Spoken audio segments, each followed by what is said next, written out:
Ya, pada video kali ini kita akan membahas pembuktian hukum yang ketiga dari Kepler. Hukum tiga dari Kepler yang sangat terkenal itu. Masih ingatkah hukum tiga Kepler bahwa kalau misalkan di sini ada suatu planet mengitari matahari dengan jarak rata-rata R. Jarak rata-rata itu maksudnya begini, bahwa jarak planet terhadap matahari itu sebenarnya kan tidak sama dari waktu ke waktu, karena lintasan planet dalam mengitari matahari itu berbentuk elip, bukan berbentuk lingkaran persis. Kalau memakai jarak rata-rata, bolehlah dianggap bahwa planet dalam mengitari matahari itu selalu sama jaraknya, sehingga lintasannya boleh dianggap sebagai lingkaran, sedangkan matahari terletak di pusat lingkarannya, gitu ya. Nah, kita pakai jarak rata-rata. Sekali lagi, jarak rata-rata. Sesungguhnya jaraknya selalu berbeda ya. Nah, hukum Kepler 3, hukum 3 Kepler itu mengatakan bahwa periode revolusi dikuadrat dibagi dengan jarak rata-rata pangkat 3 planet terhadap matahari selalu konstan. Nah, kita akan membuktikan rumus ini itu dari mana gitu ya. Yang dimaksud periode revolusi adalah waktu yang dibutuhkan planet untuk mengitari matahari satu kali putaran. Kalau bumi kita satu kali putaran berarti membutuhkan waktu 1 tahun. Nah, coba sekarang kalau misalnya ada planet mengitari matahari, misalnya masa planet itu M, tentu saja planet ini akan mendapat tarikan atau gaya gravitasi ke arah matahari. Nah, gaya gravitasi ini selalu menuju matahari, selalu ke pusat berarti. Kalau gaya selalu menuju ke pusat, itu dinamakan sebagai gaya sentripetal. Jadi gaya sentripetalnya tidak lain adalah gaya gravitasi.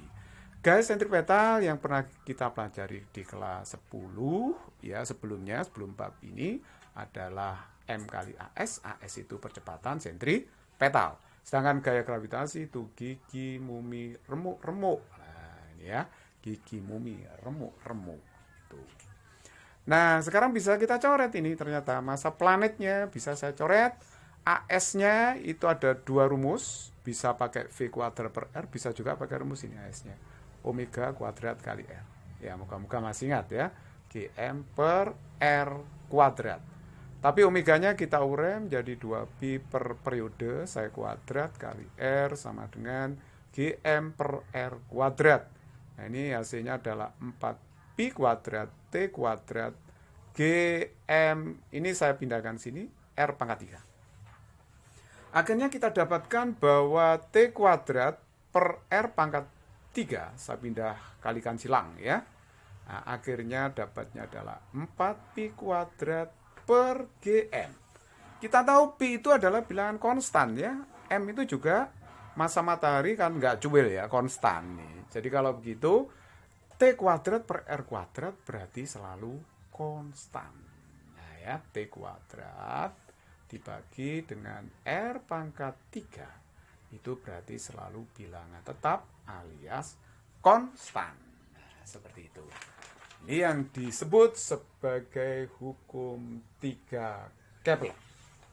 Jadi T besar di sini menyatakan periode revolusi, waktu yang dibutuhkan planet untuk mengitari matahari 1 kali putaran. Kalau R kecil itu adalah jarak rata-rata planet ke matahari gitu ya. Satuannya jelas meter karena jarak ya.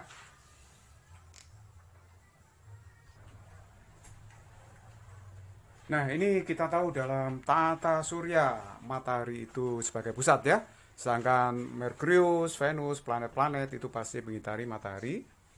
Seperti ini kalau digambar ada Merkurius, Venus, Bumi, Mars, kemudian dan seterusnya. Nah, dalam mengitari matahari, semua planet ini harus tunduk atau patuh terhadap hukum 3 Kepler. Jadi kalau kita tuliskan tadi hukum 3 Kepler, T kuadrat per R pangkat 3 itu adalah konstan. Maksudnya ini berlaku untuk semua planet. Jadi kalau saya tulis misalnya T Merkurius pangkat 2 dibagi dengan R Merkurius pangkat 3, itu harus sama dengan T Venus pangkat 2 dibagi dengan R Venus pangkat 3. Begitu juga untuk bumi, T bumi pangkat 2 itu harus sama dengan R bumi pangkat 3 dan seterusnya. Gitu ya. Harus berlaku seperti itu. Untuk semua planet harus berlaku sama. Nah, ini saya kasih contoh aja. Misalkan ini bumi kita dalam mengitari matahari itu punya jarak rata-rata sebesar 150 juta kilometer. Sedangkan Neptunus itu jaraknya adalah 4.500 juta kilometer. Jadi jarak Neptunus ke matahari itu 30 kalinya jarak rata-rata bumi ke matahari ya. Nah, oke, terus kemudian periode revolusi bumi dalam mengitari matahari tentu aja 1 tahun. Nah, misalnya ditanya berapa periode revolusi dari planet Neptunus dalam mengitari matahari. Kita bisa cari dengan hukum Kepler yang ketiga ini ya. Jadi nanti berarti T Neptunus dibagi dengan R Neptunus, ini pangkat 2, R-nya pangkat 3, itu harus sama dengan T bumi kuadrat per R bumi pangkat 3. Nah, sehingga kita bisa tuliskan bahwa Tn kuadrat itu TB kuadrat, ini pindah ruas ya, Rn pangkat 3 per Rb pangkat 3. Berarti ini bisa dikurung pangkat 3 seluruhnya, gitu ya.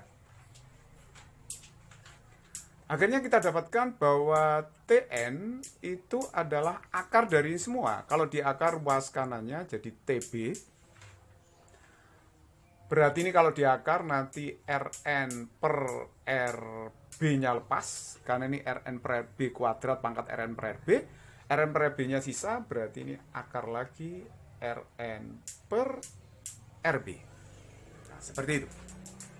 Tb-nya jelas tadi adalah 1. Rn per Rb.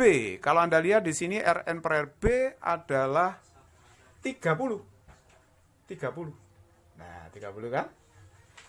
Terus kemudian Rn per Rb 30 berarti yang dalam akar 30. Akar 30. Nah, ini kalau dihitung akar 30 itu kalau dikalikan 30 ini mendekati sekitar 164 tahun. Nah, inilah waktu yang dibutuhkan planet Neptunus untuk mengitari matahari 1 kali putaran. Yang perhitungannya menggunakan hukum 3 Kepler.